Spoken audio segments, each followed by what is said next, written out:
where millions of people have taken to the streets of Tehran in a people's march to mark the 40th anniversary of the Iranian Revolution. Soldiers, students, clerics, women and children throng the streets of Iranian cities and towns carrying portraits of the Islamic Republic's founder, Ayatollah Ali Khamenei, and waving Iranian flags as well as chanting "Death to America," a chant that has been standard fare at anti-US rallies across Iran.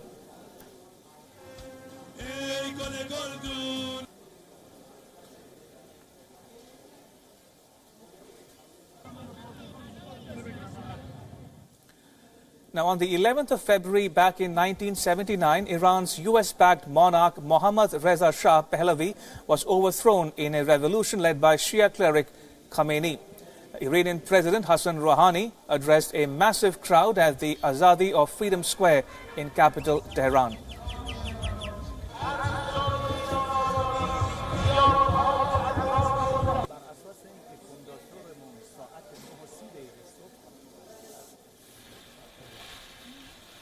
This year's anniversary comes amid increasing tensions with the US.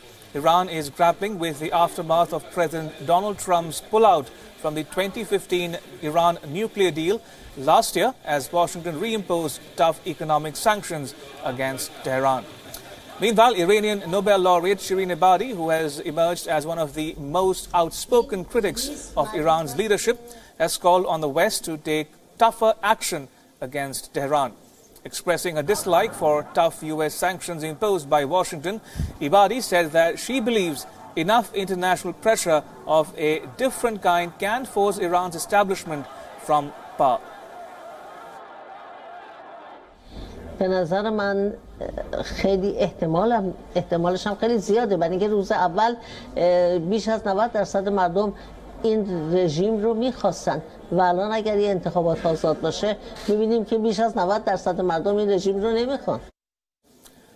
Now, as Iran observes the 40th anniversary of the revolution, opponents of the Iranian regime demonstrated in Paris calling for a regime change. More than 1,000 people turned out, some waving Free Iran banners, others carrying pre-Iranian revolution flags but without the crown that symbolized the Shah.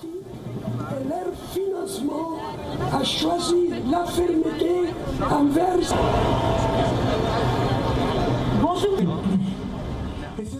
It's a terrorist state, as now the Europe has seen since 2018. It's a state that uses all of what's available to it for suppression of Iranians and to export terrorism and belligerence in the region. The regime, the era of giving a free pass to the mullahs has come to an end. The mullahs has to be held accountable for all of their mischief and the crimes that they do against Iranian people and against the international norm of conduct.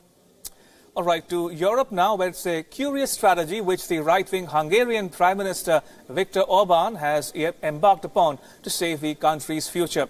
Delivering his State of the Nation address, Orban unveiled his grand plan to increase fertility rate in the country by exempting women with 4 or more children from paying income tax for life. But this is just the beginning of the sops. Hungary's population is falling by 32,000 per year, and the Hungarians have a lower fertility rate than most of Europe. Orban says that a baby boom and not relying on immigration were the way to defend the future of Hungary.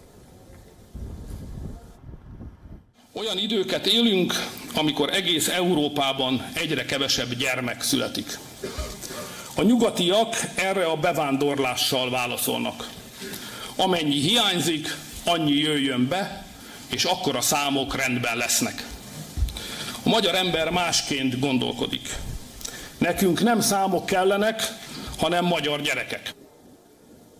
Now, Orban has particularly opposed Muslim immigrants. In fact, the biggest applause during Orban's State of the Nation address was for his plans to increase Hungary's fertility rate, for which he announced that a young Hungarian couple will be given an interest-free loan. Orban also announced creating at least 21,000 nurseries in the next 3 years, besides offering housing subsidies and investing an additional $2.5 billion in the country's health system. But not everyone was impressed with the announcements by Orban. About 2,000 people gathered outside of the parliament's building, protesting against the policies of the Prime Minister.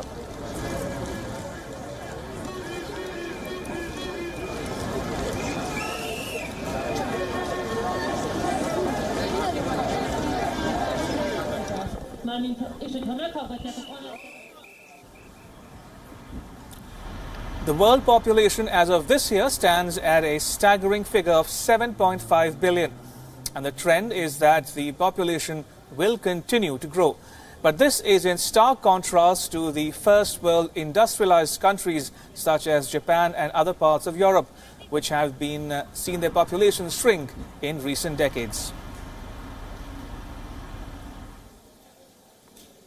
Right, and this is a complete 180 from what Angela Merkel did a few years ago during the height of the refugee crisis, when about 1 million people were fleeing to Europe. Angela Merkel welcomed them with open arms. Now, she would say that was because that was the morally right thing to do, that these people were victims of war. They were fleeing a very repressive regime in Syria.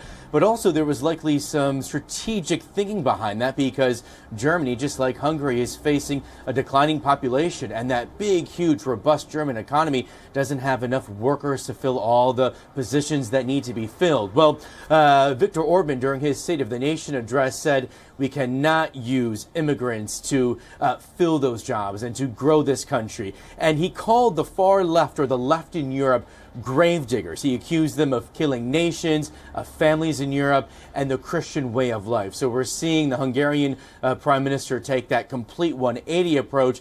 But as you just laid out there, that's not fully supportive by all Hungarians. We did see those protests after that announcement, after that speech yesterday.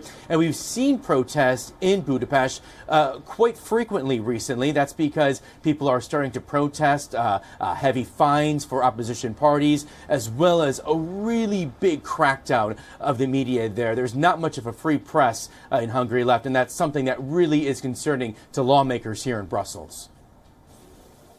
And now to news from India. Newly appointed Congress General Secretary Priyanka Gandhi Vadra has begun her roadshow in Lucknow. She's on a 4-day visit to Uttar Pradesh. Her brother and Congress President Rahul Gandhi is accompanying her. The roadshow will be followed by her maiden speech at Lal Bagh. Now, this is Priyanka Gandhi's maiden visit to Uttar Pradesh after formally entering politics this month. Before her visit, she released an audio message requesting people to join her in creating a new culture of politics in the country. The party aims to target 6 million voters in the state through the audio clip. Now, according to a survey done by the Congress party itself, unemployment and quota are two of the biggest issues in the state of Uttar Pradesh.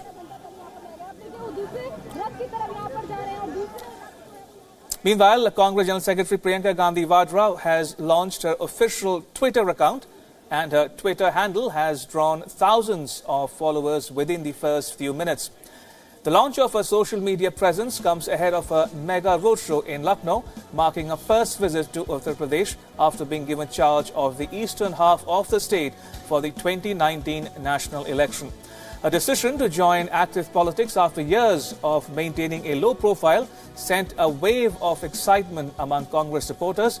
Within 15 minutes, a follower count had crossed 5,000. Priyanka Gandhi Vadra's Twitter debut comes days after BSP chief Mayawati joined the social media platform.